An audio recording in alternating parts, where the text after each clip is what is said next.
Selamat datang di Kalasa Gadget.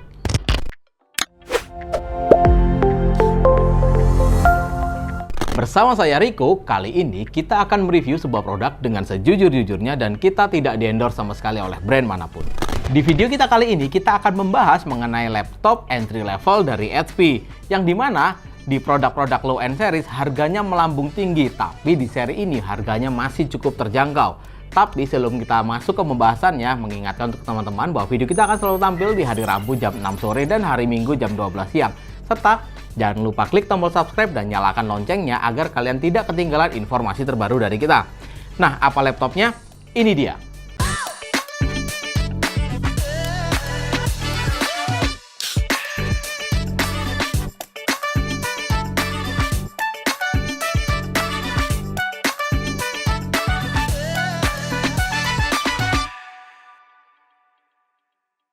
Ini merupakan HP 14S Dekki 2519DU yang menggunakan Intel Celeron dari Tiger Lake dengan SKU 6305 menggunakan 10 nanometer SuperFin teknologi untuk fabrikasinya, 2 core 2 thread, dan memiliki clock speed di 1,8 GHz. Untuk L3 case-nya di 4 MB serta 15 Watt TDP. Untuk RAM-nya 4 GB DDR4 di speed 2666 dan SSD di 512 GB NVMe, dan laptop ini ditenagai oleh graphic card Intel UHD Graphics dengan 48 execution unit. Dan HP membanderol laptop ini di harga Rp5.899.000 include garansi 2 tahun dan Office Home Student 2019. Secara desain ini masih sama persis seperti HP 14S yang lain dengan logo HP di bagian punggung layar, di bagian tengah, dan memiliki bahan dari plastik polikarbonat untuk keseluruhan sisi bodinya. Dan dimensinya sendiri dia menggunakan 32,4 x 22,5 dan ketebalannya di 1,79 cm. Serta bobotnya, ini bobot yang standar untuk 14 ini yang sekarang di 1,5 kg. Sekarang kita beralih ke bagian layarnya, terutama di bagian bezel. Untuk bezelnya dia menggunakan slim bezel terutama di bagian kanan dan kiri, dan di atas terdapat webcam yang secara model jujur saja saya tidak terlalu suka karena ukurannya yang terlalu besar jika dibandingkan dengan brand kompetitor yang sekarang webcamnya jauh lebih kecil dan jauh lebih slim. Untuk webcamnya memiliki resolusi 720p 30 frame per second yang menurut saya memiliki kualitas sangat baik jika dilihat dari harganya. Untuk layarnya, dia menggunakan 14-in TN panel dengan resolusi HD dan finishing glossy, berbeda dengan beberapa brand kompetitor yang menggunakan anti-glare. Untuk tingkat kecerahannya di 250 nit, 45% NTSC untuk color gamutnya, dan 60 Hz refresh rate-nya. Tapi agak disayangkan perihal layarnya, di mana kebanyakan kompetitor dia menggunakan layar Full HD, tapi di seri ini dia masih menggunakan layar HD. Tapi masih bisa dimaklumi karena memang harganya tergolong cukup murah di pasaran. Turun ke bagian palm rest-nya, dan yang paling saya suka adalah tombol power dia pisah dari keyboardnya dan diletakkan di bagian pojok kiri atas. Untuk keyboardnya sendiri memiliki build quality dan finishing yang sangat oke, tapi feel-nya sedikit keras dan sedikit berisik. Dan juga yang tidak terlalu saya suka adalah tombol arrow-nya terlalu kecil. Tapi setidaknya tombol page up, page down-nya dia letakkan sejajar di bagian kanan, dan itu sangat membantu kalian untuk mengerjakan akuntansi atau mengerjakan Excel. Turun ke bagian palm rest-nya mirip seperti laptop ultra portable HP, dia sedikit melebar dan sudah didukung oleh Windows Precision Driver.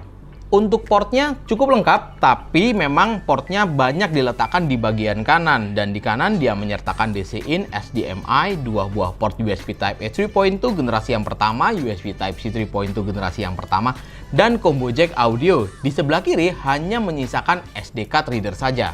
Sekarang kita akan tes performance-nya, bagaimana Intel Celeron 6305 ini jika dibandingkan dengan seri-seri terdahulunya seperti N4020. Di pengujian pertama kita menggunakan Crystal Diskmark untuk kita tes SSD-nya, dan hasilnya cukup cepat dengan skor di 1813 untuk read-nya dan 957 untuk write-nya. Lanjut ke simulasi renderingnya menggunakan Adobe Premiere Pro 2020, video durasi 1 menit, 4K, katukan, dan tanpa efek. Laptop ini sebenarnya tidak untuk rendering, dan terbukti kita mendapatkan waktu yang cukup lama dengan 6 menit 2 detik. Lanjut ke 3D renderingnya menggunakan 3D modeling BMW, dan laptop ini di CPU render mampu menyelesaikan dalam waktu yang sangat-sangat lama di 41 menit, dan jelas positioning laptop ini tidak untuk desain dan rendering. Lanjut di pengujian sintetisnya di R15 dan R20. Untuk R15, Laptop ini mampu mendapatkan skor di 156 CB dan berikut adalah chart performance CPU di Cinebench R15. Dari data ini dapat kalian lihat bahwa performance-nya tidak banyak berubah jika dibandingkan dengan Intel Celeron N4000 atau N4020. Lanjut ke R20 single core performance, kita mendapatkan skor di 190 dan multicore-nya kita mendapatkan skor di 400 poin. Lanjut ke pengujian gamingnya, dan kita tidak berharap kita mendapatkan hasil yang cukup signifikan atau cukup tinggi di laptop entry level seperti ini. 3D Mark Firefly kita mendapatkan skor yang menurut saya sangat rendah di 1209 poin dan suhu maksimal di 63 derajat Celcius, dan ini suhu cukup tinggi karena memang prosesornya merupakan prosesor low series. Untuk stress test-nya tidak lolos pastinya dengan skor di 94,9%. Dan untuk teman-teman yang penasaran untuk real gamingnya seperti apa, ini dia. Game yang pertama kita menggunakan Dota 2 dengan resolusi HD dan grafik kita buat low, serta render kita buat 50%. Laptop ini hanya mendapatkan kurang lebih sekitar 15 hingga 20 frame per second saja.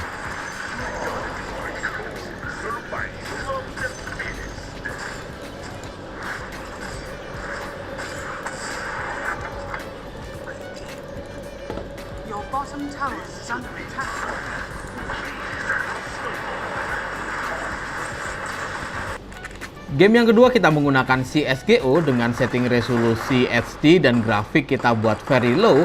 Kita hanya mendapatkan kurang lebih sekitar 10-13 frame per second saja. Jadi sangat tidak enak untuk kalian pakai bermain game.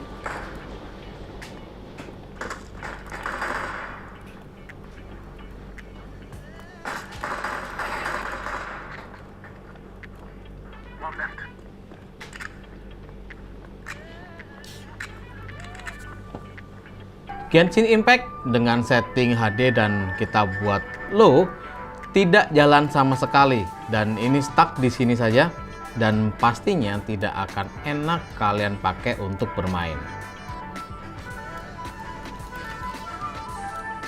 Berikut adalah hardware dari SP14S DQ2519TU. Terdapat satu buah heat pipe, satu fan, dan satu buah exhaust. Di bagian kiri terdapat RAM yang bisa kalian upgrade lagi, dan kita sarankan kalian upgrade minimal ke 8GB.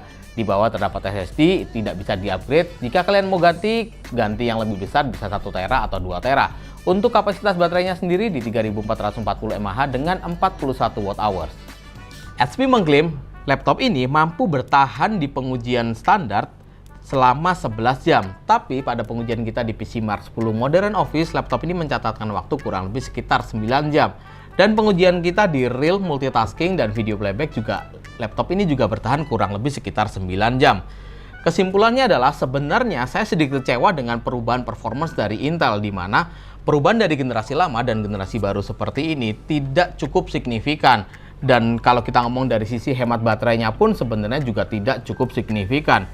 Jadi ini mungkin bisa dijadikan masukan untuk Intel dan kedepannya bisa membuat produk yang jauh lebih baik lagi jika dibandingkan dengan produk-produk sebelumnya.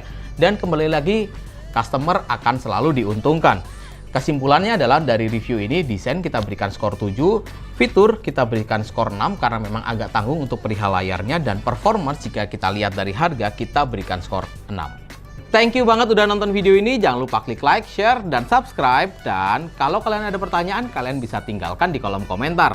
Jangan lupa juga follow sosial media kita yang linknya saya letakkan di kolom deskripsi. Saya Rico, see you on the next video.